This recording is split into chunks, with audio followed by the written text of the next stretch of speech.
Hi, everyone, and welcome to unDUBBED, the podcast that's unscripted, uncensored, and undeniably data. I'm Fee, and with me is my co-host, Sarah. Hi, everyone. Today we've got someone who's not just a master storyteller, but a true pioneer in the data world. Absolutely. We're thrilled to have Andy Cotgreave on the show. So if you're into Data Viz, you must already know his name. Andy is the Senior Data Evangelist at Tableau and one of the most influential voices in data storytelling today. Wow, that's amazing. Yeah, well, it's fantastic to be here. Thank you. I feel under incredible pressure now to live up to that intro. Also, incredible pressure to swear. You've said unfiltered, so Yeah. We'll see if there are F-bombs around. But I don't know. Depends how passionate I get. Let's go there.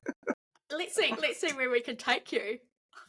It's also 7:30 in the morning for me, and I don't know if I'm more or less sweary before the coffee has kicked in. Let's find out. We'll see as we progress through the podcast and through your coffee, Andy.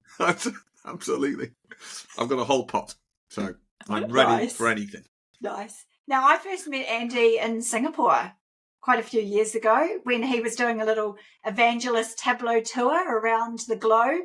And I was really excited when he presented Iraq's Bloody Toll, which was, still is actually today, one of my favourite vizzes, showing what you can do with title, colour and orientation. But I feel that is really the tip of the iceberg because Andy also does so many other things. Andy is also the co-host of the popular podcast Chart Chat, where he dives deep into the art and science of data visualization. And if that wasn't enough, he did co-author the Big Book of Dashboards, a must-read for anyone serious. And by the way, I've heard he's got another book coming. There is. It's going to be the same size as this, but it's going to be dashboards that deliver. So basically, this book was, here's a bunch of dashboards. Woohoo! And then a lot of people said, well, what's the process? How do you build these bloody things? Oh, there you go. And so dashboards that deliver not has 15 more real-world dashboard scenarios, but a whole front section on the process of building them. And we were joined by Amanda McCulloch of the Data Society as the new addition to the authoring team. And can't wait. It's coming out in September 2025. Awesome. Looking forward to getting my copy. Yeah. So I want to talk about Iraq's Bloody Toll, right? So I first presented that chart, right, in about 2012. The original chart from Simon Scar. Yeah. So just Iraq's Bloody Toll. That came out in 2012. And I had this little idea, flip it to make this powerful point about storytelling. And I think I've used it in 99% of presentations since. And I reckon it's been cited in loads and loads of academic papers, and it's in about 8 or 9 books, maybe loads of books on Data Viz. And so obviously I'm really proud that what did I do? I had this idea to flip a chart upside down and replace colour in PowerPoint. And the title, don't forget the title. Yeah, I had the title. And so if you distilled my career down to 2 slides, it's those 2. And that's the secret. That's beautiful. I love it that you managed to do this without ChatGPT. Well, of course, right? Yeah. Thanks. That makes me feel great.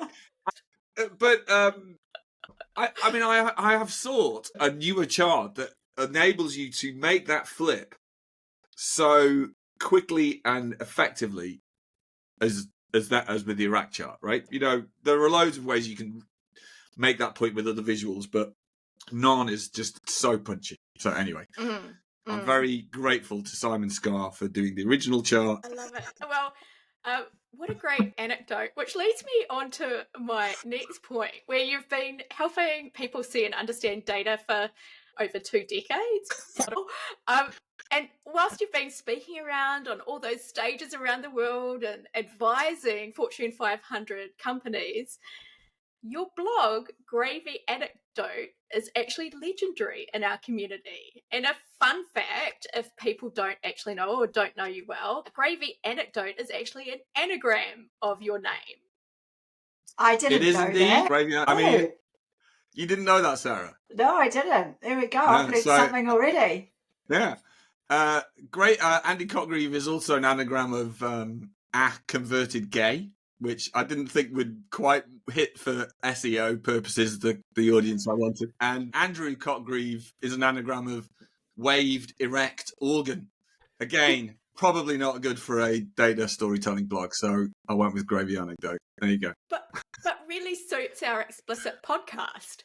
Yeah, I realise I'm going not safe for work straight away. So I kind of did some research for you on what other anecdotes you could use, but they didn't quite go in that direction. I got voyaged trance or voyaged nectar. And for me, mine was really average. A drongo, if on, so maybe not so great for hosting podcast. But I have to tell you, I loved Sarah's Urban Threats. Oh, yeah. Oh, nice. Super exciting. Yeah. Urban Threats. Yeah. That's awesome. Yeah. Oh, sorry. I feel like I could go into a whole nother career with it. Yeah. I feel like I feel like there's a whole consultancy gig in that. What the anagram of your name is your future career, right? Wave direct organ. No. Hang on. No. Let's go back to script. Quick. No script. No script. I know.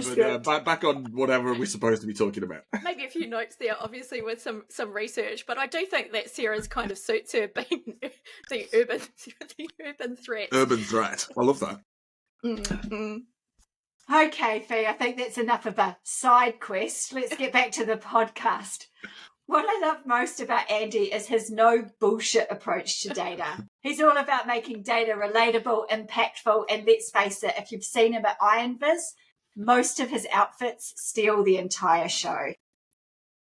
Oh, well, that's very kind. I professionally am obliged to say it's our contestants that make the Iron Viz show. I mean, I hosting Iron Viz since 2018 has been an incredible privilege, and as is the fact that, little secret, we get a wardrobe budget, so each year I get to go and do you max that every year, or like I'm just trying to think, I end up spending my own money. But the epitome, I mean, the shit that you can see, those of you watching, the custom shoes we had last year were absolutely a top notch. Really enjoyed getting those. But Iron Viz since 2018, and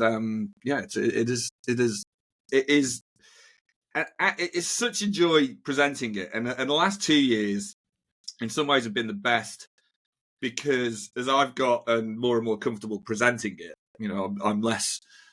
I mean, I'm still nervous, excited, but I'm less worried about things that can go wrong.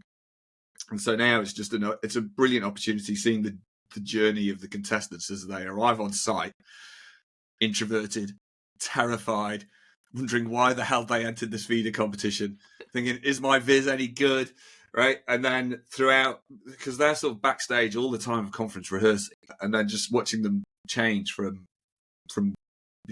nervous anticipation to shining on stage. It's just brilliant watching it. I love it. So, Andy, one thing, if people don't know what Iron Viz is, can you just do a quick explanation? Yeah. Iron Viz is the world's biggest data viz competition. That's certainly what the Tableau marketing team tells us. I would say, I think I think I'd probably agree it is. What is it? So every year we ask Tableau users, Tableau community, the data fam, to enter a feeder competition with a theme.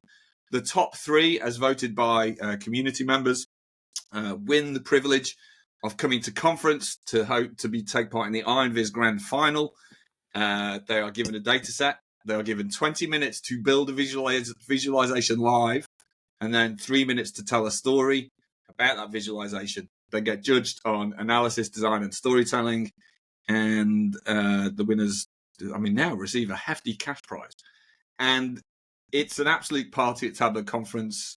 It's grown from a crazy little breakout room idea in 2013 into one of the flagship keynotes of the event. And even though we crown one Iron Viz winner, we're getting 200, 300 entries every year and huge community growth as a result. So it's just an amazing platform for growing the field of data storytelling. I love it. Yeah. Throwing this one in there, have you got a favourite Iron Viz winner of all time?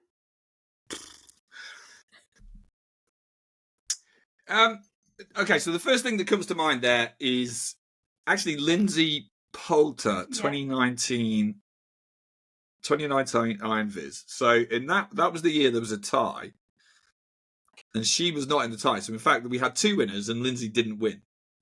But what I remember, she'd done a very crisp sort of a business style dashboard, but with absolutely gorgeous formatting. And what I remember is somebody just walked on stage. You know, they're not allowed on stage, but somebody just walked on stage and offered her a job. But as soon as the lights came down, it's like, come and work with us. And I think that again, that's one of the huge benefits of Iron Viz. Maybe that for any employer whose employee gets on the Iron Viz finalist stage, you had better be giving them a good reward or a good incentive to stay, because being on that stage is a fantastic resume CV thing. So yeah, I'm going to go with Lindsay. I think JLL, my former employee, actually has had 5 people in the finals. Yeah. Well, and Chris was the first winner last year, and I mean, Chris was great last year because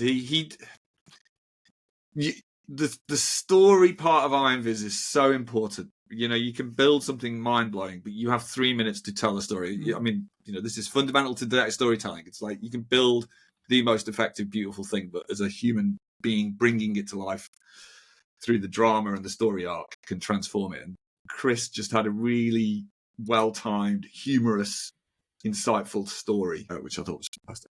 And then Hesham was also in our team at the time, although he was working for the information lab, but then was also at JLL at the time. So we tend to claim that one as well. Or they tend to claim it. There you go. Slip of the tongue in terms of former employer. You claim whatever you need.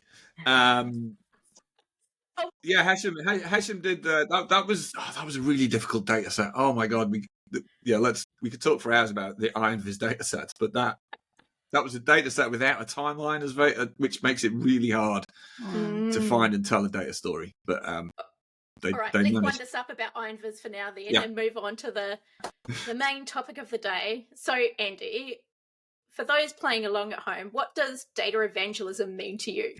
What does data... Right, so I'm senior data evangelist at Tableau. So I'm going to talk about...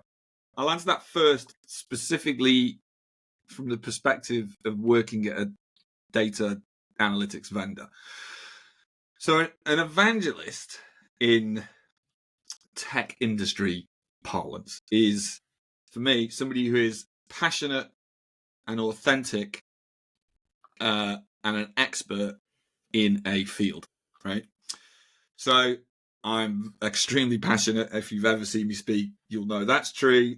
As you've very kindly said, I am no bullshit. I am no bullshit. I will call the bad things out about the company I work for. I will call the good things out about competitors. I think that builds a huge amount of trust in what I do. And leader in the field. I mean, I find it strange to be called a leader in the field, but I did write a book and I have presented for many, many years, and I've got loads of followers, right? So I guess that the evidence I have to say is leader. So they're the 3 criteria. And then by being a passionate, authentic leader, the evangelists are creating content or speaking to others or talking to across the industry press or beyond about the field that they're in. So data visualization, analytics, storytelling with Tableau. And through that authentic leadership, we lead people to the platform we sell. So I am a data evangelist for Tableau, right? Primarily, I'm a data evangelist because I love data storytelling. I happen to also think Tableau is just light years better than every other platform on the market. And so the perfect match for evangelism is when the evangelist person is just doing what they're doing because they're driven. And that is so true about me. I'm just like, I can't really help myself. And is doing that for the platform that they support. I'll stop there. And does that make sense? Because I could keep going. What do you think? Is that a good definition? Yeah, that's a great definition. Earlier on, you spoke about your love for storytelling. So can you tell us a little bit more about your journey with storytelling and maybe some of the common mistakes that people make when they think they're doing storytelling? So I'll tell you the first dashboard I ever made sort of started me on this journey, and I actually wrote this. This forms half a chapter in dashboards that deliver, because I was like, when did I actually build my first dashboard? So about 20 years ago, I was working in a small business research company, and we went out and interviewed CEOs of fast-growing private companies, and we'd go along with somebody from a major consultancy to do an interview, and essentially it was a way to build that connection. But we published league tables. The boss, he was something of a sociopath, and would regularly. I mean, I've never worked at a company of 40 people. Well, it was a company of 40 people. The turnover rate was about 50%. Right, this guy would reduce people to tears by just walking into one of the rooms and just tirading by piling on somebody with absolute anger. And often it would be like, "What's going on with your project?" And I'm like, "Well, how do I defend myself against this?" How do I defend myself against this? So each individual project was run off this enormous bloody spreadsheet. And I was like, you know what? He always asks the same freaking question. So what I can do, I'll just put some charts on a piece of paper. So I can just go, here, have this. Anyway, so I did that. And if he ever came to try and do it to me, I'd just have this. This is a summary. No, piss off, right? And go and leave me alone. And it worked, right? He was like, oh, right. I was one of his star employees. Anyway, so then I passed that idea around the other team. And then later it was like, oh, one page, a collection of charts that fit on a single page. Turns out they're called dashboards. I was like, all right. So through there, I discovered that was dashboards, and then got the job at Oxford University, and then discovered Tableau in 2000 and November 2007, downloaded Tableau. And that began the path, right? Through that, I learned about the cognitive science of data visualization, learned about building dashboards. And then storytelling specifically. So I'll tell you that one shining moment I'll remember. I mean, I was very much into storytelling already by this point, but in about 2016, I was sat in a Tableau on Tableau presentation being delivered by Elisa Fink, who absolute incredible CMO. She was the first CMO of Tableau, just inspiration. And I am now going to criticize her, but through the utmost respect. I mean, she is a brilliant individual. She was doing this Tableau on Tableau presentation, and she was just showing dashboard after dashboard. And she was like standing in the corner, and the screen was over there, and she just go, as you can see, the data shows da da da, and then da da da, the data's doing this, and the data's doing that. And I'm just sitting there going, I have no fucking clue what you're talking about. I can't see I can't see anything, right? You're just standing, you've got some crappy, complicated dashboard. You're standing there. The slide's not telling me where to point. You're not even pointing to where I should be pointing. I was like, this is rubbish. I spent that whole session going, well, how do you tell a story in a presentation better? Anyway, so that became a presentation called Clear and Presentation Danger, which I will one day turn into a book about how to present data. But I remember that as a really important moment, this epiphany of like, I have sat in meetings my entire career, and every time somebody puts a chart on the screen and they go, as you can see, blah, blah, blah, I can't see what they're talking about. And if I can't, I bet nobody in the room can see. And it's like, well, hang on. Come on. If when we present information, we don't want to look like chumps. And I realized every presenter's looked like a chump in front of me. So there you go. That was one epiphany for the storytelling in presentations perspective. I'm not sure I've answered your question, but I hope that was fun. Well, I think, yeah. I mean, make sure your data tells a clear story. Yeah. Right? If it doesn't, you're going to lose your audience. Yeah. And, and the simplest things, you show a bar chart with 5 bars on it on a screen, highlight the one you want people to look at. It's that simple, right? I mean, that's the simplest thing. If you just show a rainbow with all the colours, people are like, Where should I look? Where should I look? And it's not hard.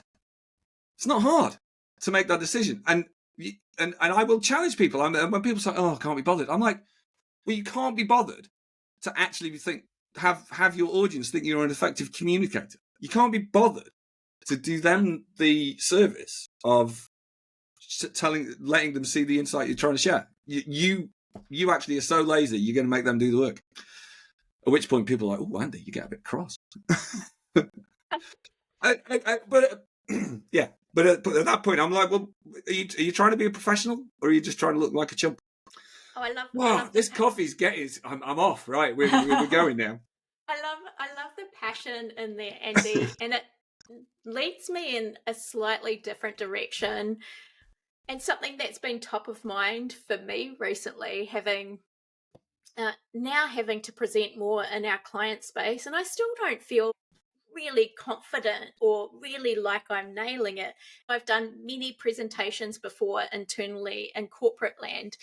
Do you have any recommendations for where I or the listeners can go in terms of learning the tricks of the trade? Because I was watching, for instance, Heidi Cole, who presented at the Sydney Tableau user group last week, I think it was, and she, could zoom in on certain elements and come back out. Do you have somewhere that I can go and learn all about that, or that you would recommend? My God,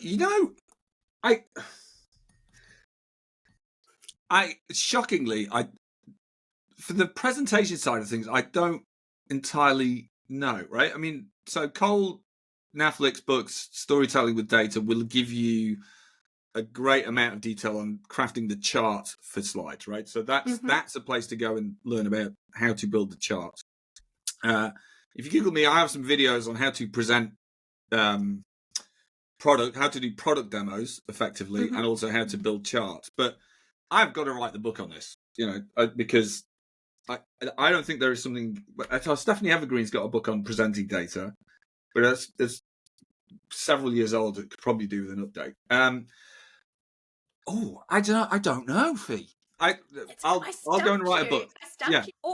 Or you could write a training program and we'll host it on our DubDub site and sell it, because I think that it'd be a really good quick. It doesn't have to be a long course, I think that you could get through it relatively quickly, but it could be just one of those nice bite-sized. Yeah, it's one of those things. I remember learning the cognitive science of data visualization. Right, it's not actually very complicated, but nobody tells you these things, and the way you can design a slide, the way you can use color, the way you should use titles. It's not complicated, but yeah, it's something that should be learned. I mean, I was very lucky. I got taught presentation skills in my first job after graduation. And then Tableau invested in a huge amount into presentation skills right from day one. So I got the opportunity to speak and then lots of training. But the presenting data bit, nobody really was writing about that. I have to fix that. Let me know on LinkedIn if you would want that course. Yeah, I feel that as well. I want it. All right, okay. For you, that should be enough. You got 2 people. Right, that's enough. Yeah. You got 2. I'll go out and I'll do a poll. All right. Yeah, let's do it. Awesome. Yeah. I'm just thinking as well, like, you must give a lot of feedback to people.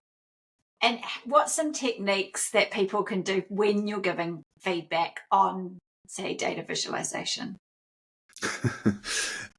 I remember once we were doing feedback for people were getting ready for Tableau conference sessions, and one of our colleagues was delivering this presentation. I can't remember. Maybe it was about mapping. And every slide was a bullet. And I'm like, and it was a 45-minute presentation. And I was like, what is he doing? It was like, and I was like, it's like he's built a manual and he's just reading the manual out. And at the end, I was so cross. I didn't give feedback in the most effective way. I was just like, that was absolute garbage. You've just read the thing out. It's like, well, I've tried, and he was like, well, I've created a handout so people can use it. I was like, well, don't present the fucking handout. Build a presentation and then give the handout, right?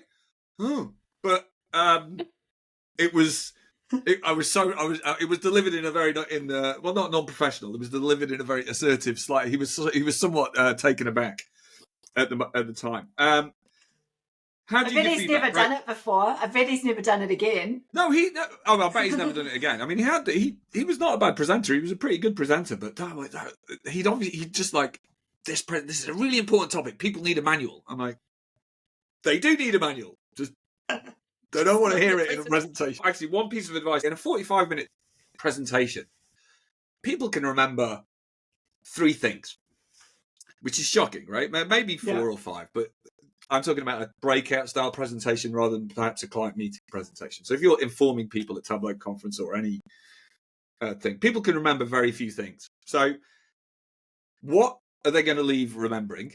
Start with that in mind, right? And then you can put little contextual details behind each of the 3 pillars, but you're going to learn this, this, and this. And then what have you done, right? You've given them inspiration to want to know more. That's another goal. So they've learned 3 things and they want to know more. And if they want to know more, where do they go, right? Yeah. So this is what I said to that person. When you've written a manual, so you can at least have a link or a QR code on every single slide going, if you want to know more, go here.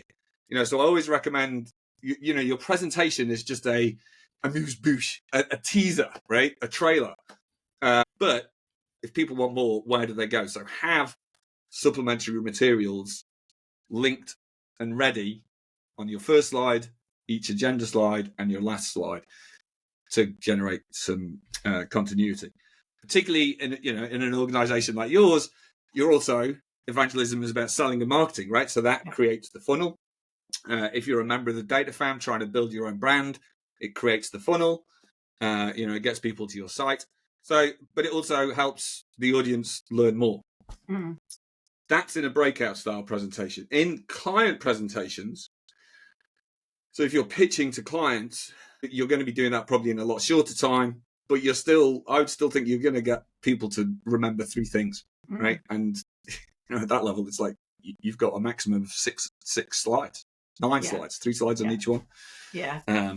And I think the key thing for them is what's in it for them as well when you're talking to clients, right? So you've really got to frame it of how you're going to make their life easier. Let me...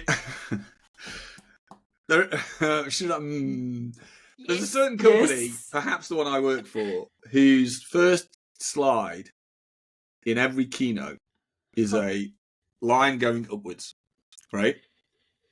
Do you know the chart I mean? And what does the line show in these keynotes? Oh no, I was thinking that it was the forward-looking statement. It's forward-looking statement. It's thank you, and then it's a line chart showing company revenue, right? And I give this feedback back to leadership. I'm like, why are we standing in front of customers saying thank you for giving us all your money? That line chart could be anything. It could be customers served. It could be answers, insights delivered. It could be, sustainability, environmental goals. It's like that slide says everything we're doing is for us. Whereas I'm like, well, no, when you're pitching to clients, everything you're doing is about how you're helping your customers. Yeah. That's I'll probably get fined now. But anyway, that's a concrete example where I think it contradicts what you're trying to do when you're pitching to people to be involved. But it's true. I think that slide would be really great in the shareholder update. Yeah, absolutely. And that's not a keynote at major events. Yes, you're right. Let's move on before I forget myself. Move on. Well, this is maybe back into the Tableau space. Obviously, Tableau would be your tool of choice, as you said earlier. It kicks a few goals. But do you have any others that you use to supplement your analysis? I still use Excel. Before using Tableau, I was presenting at Excel user groups, and I was a VBA. I could do everything with VBA, and every day I was using a spreadsheet. My goal was to not use my mouse. I would measure my skill at Excel by the ability to not use a mouse, because I was like, only through keyboard shortcut wizardry would you be a true guru, right?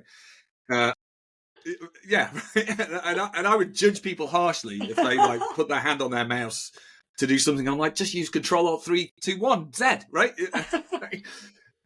So I used to use Excel all the time. I mean, I use Excel a lot less now because I can do most of the things in Tableau. But clearly, I can't do a lot of the job or a lot of data analysis without using Excel. LLMs, Gen AI are creeping in for idea generation and, well, largely for idea generation and just talking around getting ideas. We can talk about AI a lot more, but they're definitely I find them incredibly useful for analytical help. But they are also incredibly dangerous and incredibly shit, right? So the chance of them making a heinous, like, dangerous error is so high. I've not done anything close to production. I'm just like, I'm playing in Tableau or I'm goofing around. Give me an idea. What do you think? Right? Mm-hmm. And then I go and build myself my own visualizations. Tableau Tim did a video a few weeks ago, and in it he said, we've spent years as analytics teams building trust with our organization. One hallucination, one insight saying sales are going up when they're actually going down, one error like that, it's all gone. And the LLMs are really good at making those mistakes. Yeah. And they're really good at... And they say it with conviction, right? Yeah. It's like, yes! Absolutely. Oh, it's my... all right, let me... have you ever been in the city, you're talking to an LLM, and then you end up with this goes, and it's 32.5.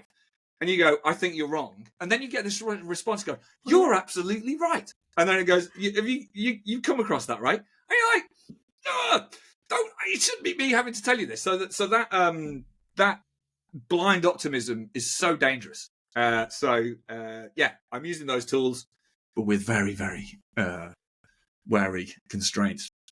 I've got an example. I have to cut in because I'm just dying to give you an example of that. Yeah. I was researching you for our podcast, and I was using our friend ChatGPT. Yeah. ChatGPT actually told me that you were originally an archaeologist. Brilliant. That's fun. Our local Indiana Jones. Yeah. Fantastic, but yeah. You can dress up at Tableau conference, in your indie outfit or something. Maybe that's some Iron Viz inspo. Yeah. It was that's not true. Hallucinating, wasn't it? Yeah, okay. Yeah. It's hallucinated by ChatGPT. There we go. Yeah. I updated my here's a LLM tip. I updated my LinkedIn profile a couple of weeks ago, and I pasted it into ChatGPT and said, critique this, and it gave me my critique. And then I said, okay, that's fine. Roast me.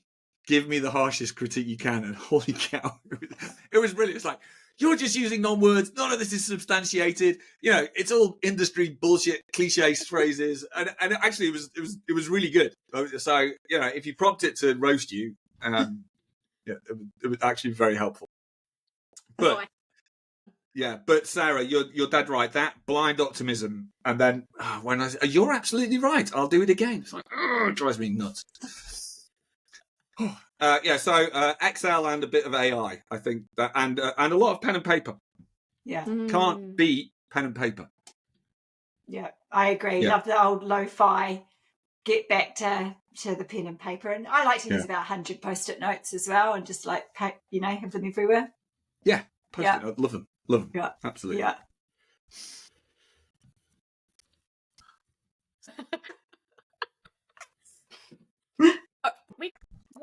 One question that I'm curious about is, how do you think that leaders in organizations, and so we're talking the Cs or the head ofs, or those sort of senior directors, what do you think their role is in data evangelism? Yeah, so we've largely focused so far on talking about evangelism in products, in the product, from the product side. The evangelism for data leaders is a never-ending brutally hard job of influencing culture, right? Chief Data Officer, you've got 4 things you have to do from a sort of product strategy. You need a data layer, a semantics layer, an analytics layer, and an insight layer, right? So you can go and buy those things and implement those things. But you could buy all those things, implement those things, and absolutely nothing changes, right? Because you've got to go and sell the value. And it's really, really hard to sell the value of all this. It's really hard to deliver and make people realize that has been a valuable investment.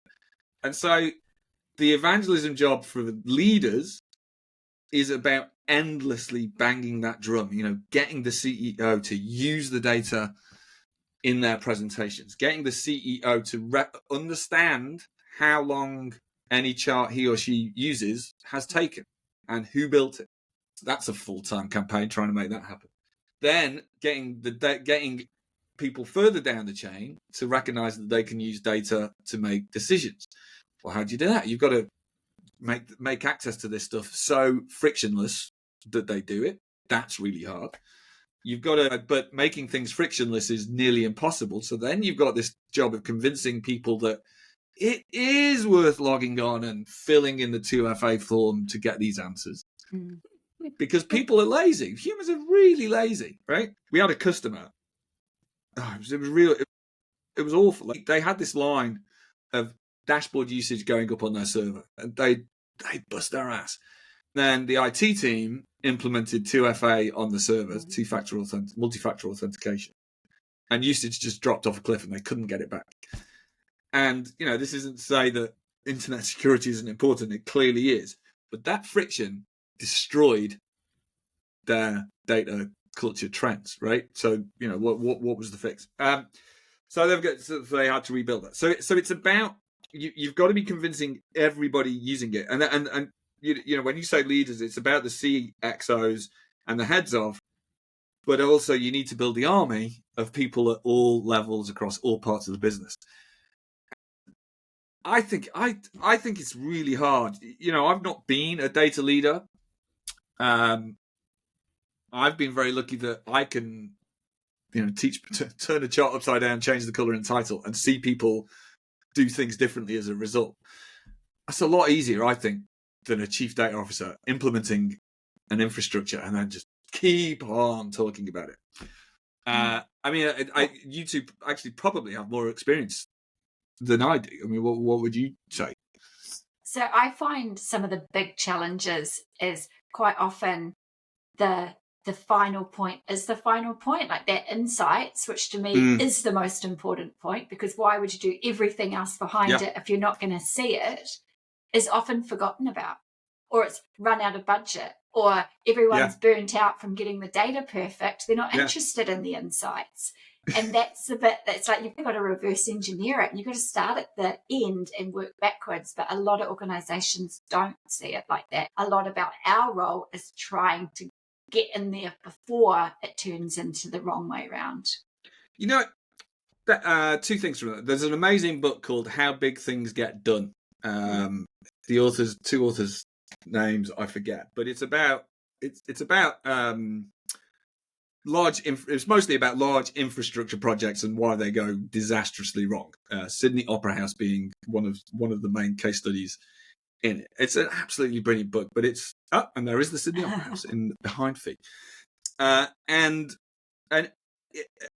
The great thing about the book is it's also just it's a really good project management advice book. Great read. But in it, the authors talk really about filling your planning from the right hand side, which I don't know if that's the right hand side on my screen. What are you driving change towards, and then you go back from there. I mean, God, this sounds so basic, and it's so hard to do in data projects. And then the other thing is, we've talked. So there's questions you're going to answer, and there's questions you don't anticipate. And Donald Rumsfeld had that famous Unknown Knowns poem, but he was a bit of a monster. He actually stole that idea from NASA, so it was originally a NASA idea. And, again, the power of Tableau that I love is that I can build dashboards to answer the known questions, and I can rapidly respond to ad hoc questions as they come up. I actually wonder how many businesses... what's your experience? I've never really thought about this. If you were to ask if you were to somehow understand all the questions being asked inside a business on any given day, how many of them are ad hoc, and how many of them are known? I'm asking because I wonder if actually ad hoc questions are more common. I don't know. I think they are.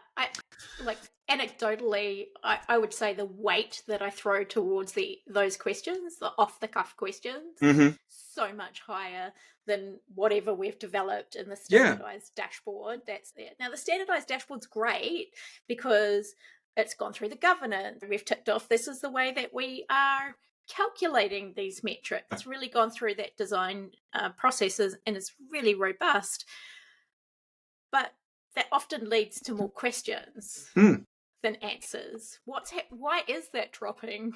What's happened here? Yeah. Tell me about that. And they need to, and it's impossible to build that all within a dashboard. Otherwise, your dashboard becomes bloated, overweighted, and too complicated to use. And that complexity then drops the adoption. So I believe it's more ad hoc than standardized questions. What do you think, Sarah? Yeah, I tend to agree. I think if you've got your standard stuff running nicely and everyone knows, this is our sales, month to date, and we can see all the history. I think that builds the trust, and then I think it's the insights, the actual ad hoc is the way more important. Going back to building everything behind the scenes and using a tool like Tableau, you should be able to, build those ad hoc pretty quickly and have the right people in the business that can do it. So it's not slowing a department down. It's something that everyone can do themselves. I think that's where you get the real aha moments from a tool like Tableau. Yeah, everything, people can do it themselves. I think that's the hardest bit. It's like, right, on a given moment, it's a person in marketing who's trying to run a campaign for a conference, right? Or a person in sales who wants to know which person's called next and what they've been doing, right? That's a spontaneous question. And getting the answer to that, it can be so hard to build a data source that can answer those questions. And then, the three of us, we love Tableau. We know how to drag and drop. We know we just need to open Tableau, connect to data and do it. But those three things are actually hard if you're not a data analyst and if you're really busy trying to do a non-data analyst job. And so solving that gap, that's what people have been trying to do for over 120 years. I still don't think we've solved it. Yeah, I think we have got some ways to go, but we're getting more and more. Even in the couple of decades that I've been around data, I've seen it more in the hands of business than ever before. It's increasing exponentially. I really see that tech people are good with the kind of tech side of things, and let the business do the development and so forth, and build those reports out. And if you can, evangelize the tools as well, and get everyone, with the power, some ability to at least make a start and feel confident in it. Indeed.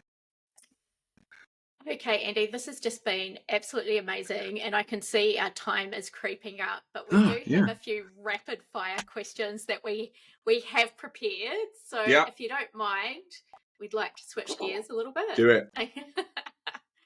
All right. So we spoke a little bit about Iron Viz at the beginning of this. What's one thing about Iron Viz that no one knows about? Well, we talked a little bit about the progression of contestants. I think that genuinely is seeing them walk, and that's been epitomised. At Iron Viz, each contestant has to walk onto a big music fanfare, right? And then they've got this enormous stage in front of 5,000 to 8,000 people to fill. That's a really intimidating thing. And watching their first rehearsal, they're always like this, right? And then to being on stage with open arms, that's amazing. I also alluded to data sets. Finding an Iron Viz data set is an absolute bloody nightmare, because I mean, one of the curses of working in business intelligence or analytics is, can you just build a chart? I'm doing this thing. Can you just build a chart? I'm like, oh yeah. How long do you think that's going to take? Well, you're just building a chart, so it's easy, about 3 hours. I'm like, well, no, actually, I got to find your data. I got to clean your data. I got to ask you what you want, and then I got to build it. It's actually a week just to get a chart. What? Oh, I've got a week. It's like, well, should have thought about it. Finding a data set is for Iron Viz the same, because it has to be clean. It has to have a really good timeline. It has to have loads of dimensions and measures with good granularity, and it has to be within a budget and legally approved. And holy cow, it's so hard. It's so hard. And something people don't know is we always start the process too late. Every single year, it's an absolute. They're like, oh, data set. Oh God. So thank you to Mark Bradbourne, who has helped valiantly over the years with me, scrambling many times to find some data. I'm very excited about the 2025 data set, but I can't tell you what it is. So I'm really not even a hint. Any hints? No, come on. No hints. Nope. No hints. Yeah. Okay, I'll do my. Come to Tableau conference in April 2025. Join the Data Fam. There you go. That's the plug. All right. Nice. What is your favourite data visualization of all times, Andy? Well, it's got to be the Iraq bloody told from the South China Morning Post, early 2012 by Simon Scar, because it enabled my career to flourish. I think, yeah, that's the favourite. It just, not because of the impact it's had on me. I mean, it is the perfect epitome of somebody seeing the shape of data and recognising that they can control the story with very simple choices. It's super powerful. The impact that you can see that colour and position have on that visualization is just breathtaking. I think it's really important, and there's so many new people that are coming along in their careers that won't have seen that. So one of the things that my all-time favourite people says is you've just got to keep telling people over and over again. Something that bugs me about this field is every now and then you'll be like, somebody will post a blog or a tweet or you're like, oh, why are we still talking about pie charts? Well, can we stop talking about pie charts? Or they'll look at Minard's chart from 1869, which is on the wall behind me, and be like, oh yeah, this chart could have been done much better if it's not that good a chart. And it's like, okay, that opinion is the opinion of somebody wise. Once you've talked about pie charts for 5 years, you know the good and bad of them. And then you can also think alternatively. Once you've seen the Minard chart 10 times, it's like, yeah, okay, Napoleon did this and then he came back. But every year, there's hundreds of thousands of new graduates who never had the benefit that we have of being in the field for 5 years. So you got to keep telling. What's a book that every data professional should read? I'm going to give two. Living in Data by J.R. Thorpe. He's an ornithologist and data journalist, and I love this book. It's just about data in society. It's just about sort of a philosophy, politics, essay about how we use data. And I think, we all know the practitioner books that we can recommend, but this is a brilliant one to think differently. Then my other favourite one. Everybody, did you recognise this one? Have you seen me present this? Graphic methods for presenting facts. This is from 1914. Wow. Did you not know this? Let me read. No. Right. Let me read the first page. So in 1914, Willard Coke-Brinton wrote this book. And on page 1, he says, millions of dollars are spent yearly collecting data with the expectation that the data itself will correct the problems being studied. Page 1, right? Cool. So 1914, he was like, why are we wasting millions of dollars on data? It's 2025, everybody. Still haven't solved these problems. I mean, this book's amazing. It's like, don't use pie charts, how to build interactive visualizations with index cards, talking about data culture. Honestly, it's amazing. It's absolutely brilliant. He also says there's danger in giving too much information to executives of small brain capacity. Truth. Executives who are very busy, I suspect you would say in 2025. But anyway, there you go. There's 2 books. Okay. I'm just thinking like where I can use that quote. I feel like he had a time machine and actually came to visit. Well, I think here's the thing, right? The first thing human beings ever wrote down on little clay tablets was data collections. We were counting things, right? Cuneiform and bowler pots. And then 110 years ago, we had that. We've got big data. Well, we've got AI now, right? But at all points, human beings have used the technology they've got to do cool stuff. And then as soon as they've done that cool stuff, they have a little bit more ideas about what they want to do, right? So we get to 1914 and we had tabulating machines and, index cards. But Brinton wanted more. Now we've got massive data storage, automated stuff, and we still want more. So we've just always got ideas. They've just always advanced ahead of data and technology. So I suspect he'd be blown away, but he'd still be frustrated. What's your most memorable data storytelling experience? I don't know. This is a bit of a cheat. That quote I just read out, I use that at the start of most presentations. So this is a presentation thing. Anyway, so I'm like, here's the quote, millions of dollars. And I'm like, who thinks that's true? Hands go up. I'm like, well, when was that quote written? So and it's almost always the same. 2016. I'm like, no. 2004. No. And then some wise cracker in the audience would be like, oh, it's clearly old. So I'll go 1980 or 1960, and I'm like, no, you're still miles away. It's 1914, and every time seeing people's like, what? It's one of the most audible slide drops I ever do. It's not quite data storytelling, but it just makes me chuckle every time.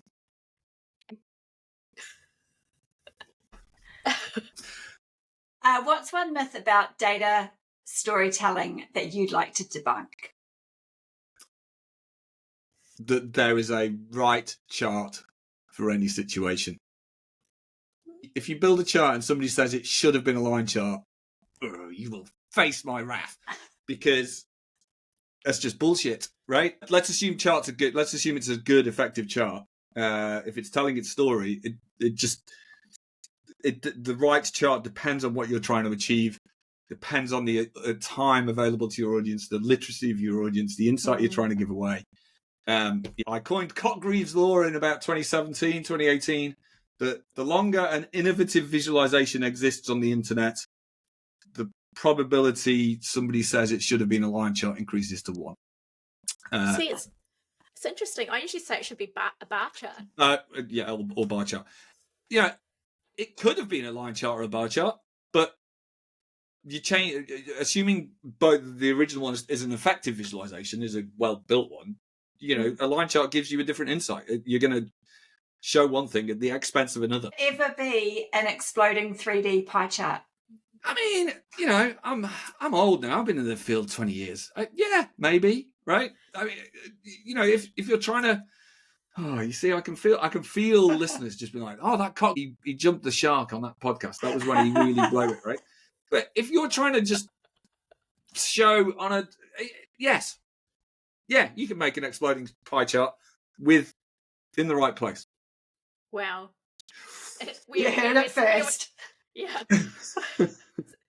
You did hear it first, and where we might debunk that one, or where we're going to take a shotgun to it. Yeah, bring it on. Let's argue, and I'll show you a case where exploding 3D pie chart is good. How about what we do is we give you all the shit charts, and you explain why yours is better than all the normal charts. Yeah. Well, that'd be good. Well, that's kind of what we do at Chart Chat. Is we often will look at a chart, and I mean, we are always very careful not to say that the charts we are looking at are shit, because again, we don't know what the end user was trying to achieve, how skilled they were in the field, and who their audience was. But we will then remake them with different, but just by applying different perspectives. Okay, moving along. Yeah, move along. Yeah. I'll have to come on again. Got so much more to say. No, and I'm thoroughly enjoying it. You know, I really didn't want to jump into the quick fires because I just wanted to keep the conversation going. And I know that this means that it's almost coming to an end. Yeah. What's the best Iron Viz outfit that you've ever worn, and what was the story behind it? The first one, I think. So in 2018, Ross Perez left Tableau, and it was like, "Oh, Andy, do you want to do it?" I was like, "Hell yeah!" And so if anybody remembers 2018, I had a suit that was blue with black paisley pattern on it. It was absolutely, it was just mind blowing, and I had these crazy blue shoes. And I arrived at Tableau conference. This was in New Orleans with a black dinner jacket and the blue suit. And Amy Baroni, who's the head of events at Tableau back then, amazing, worked so closely with Elisa, 3 incredibly exceptional women who were super leaders that helped build Tableau into what it was today. And I was like, Amy, I'm not sure which suit to wear. So I brought them both to the backstage, and I'll put the blue one on. And she was just like, Andy, this is not even a fucking decision. It's the blue one, isn't it? Because I just needed that sort of affirmation. And I remember walking out on stage, and that was 5,000, 6,000 people. And I'd been on stage in front of 1,000 people before that, so it was a big step up. And I just remembered I sort of felt something tangible as I walked out on stage that everyone was like, "Oh, that's a suit, right?" And it just felt like I had a superhero suit on. Honestly, that was a mind blowing sense of endorphins and adrenaline coursing through one's body. I'm like, I want to do this for many more years. Let me do it. Brilliant. I love that. I love it. Yes. Awesome. So we all know you quite well, and you love the old magic trick. So if you had to explain data visualization as a magic trick, what would it be? Can you do I don't know. All right. I'm rusty, so audience, if this doesn't work, and also I'm on a right. I don't even know if I can do this. Here's a big coin. This is a cool coin. It's a Tableau New York Stock Exchange souvenir coin. Right. I'm going to make it hang on. Right. Right. I'm not going to look at it. I'm going to make it disappear on 3. Okay. So we'll go 1, 2, 3. Oh, it stayed. Oh yeah, but look. All right. Yay. It's there, right? So that was cheap. But look, 1, 2, 3, and it disappeared. The coin disappeared too. Second career is ready. There you go. Still got it. Yeah. Why? Well, it's this. I can stand on stage in front of 10,000 people, but doing a magic trick scares the shit out of me. Right? Why does this explain data visualization? Because data visualization is about using the cognitive system, the eye and the brain, to enable people to see things. Right? What does this trick do? You go 1, 2, yeah. So I'm hiding things, so I'm misdirecting. Oh, can't do it. And then when I turn around, I'm just dropping the coin. Right? So you're all looking here, but I'm doing something different over here because you're not looking at it. That's magic is about using those same processes to fool people. Data visualization is about keeping people's in the eye at the right place, so they're driving their insight. I like it. I can tell you my heartbeat has just rocketed because I haven't done a magic trick for tons. I'm over 100 beats per minute. That's just because you're with us. So my heartbeat has probably been at 90 because I'm with you guys, and then it's just rocketed because I'm like, oh my God, I've just done a magic trick on screen. A simple. Anyway, carry on. Oh, that's awesome. Can I have another magic question? Yeah. All right. What's a trick, data or magic that always surprises people? Oh my gosh. A data trick and a magic trick. I think my favorite magic trick is a trick called Triumph, which essentially the deck is in the audience's hands, and they predict the entire order of the deck based on its color. So is it red or black? And they have the deck, they shuffle the deck, and they get all 52 cards predicted correctly. It's absolutely brilliant. It's a brilliant trick because it's impossible. It's impossible. And one of the great things about Magic is the skullduggery of Magic is so much fun to know, because you're just like, if you knew, if you knew. So that's one of the reasons I love Magic. A data Magic trick. You remember in Iron Viz when that was Lindsay as well, when she just dragged and dropped text from a calculated field onto the data pane and it created calculations. It was like blowing people's mind. I think that was one of the best Iron Viz moments. That's awesome. Yeah. So, Andy, this comes to the end of our podcast. I've had a great time talking to you. I'm sure Fee has as well. We talked about so much. I loved hearing more about your journey with data evangelism and some of the tips and tricks that you've taught us along the way. We are undubbed. I'm looking forward to seeing your book. What is it called again? Coming out in Dashboards September? That Deliver, September 25. Yes, looking forward to that. And if you don't already have a copy of this book, I'd highly recommend it. And also check Andy out on Chart Chat, which is a very exciting podcast. It's in collaboration, isn't it, Andy? Yeah, that's Amanda McCulloch, Steve Wexler, Jeff Schaefer, and myself rabbiting on about the minutiae of charts. I love it.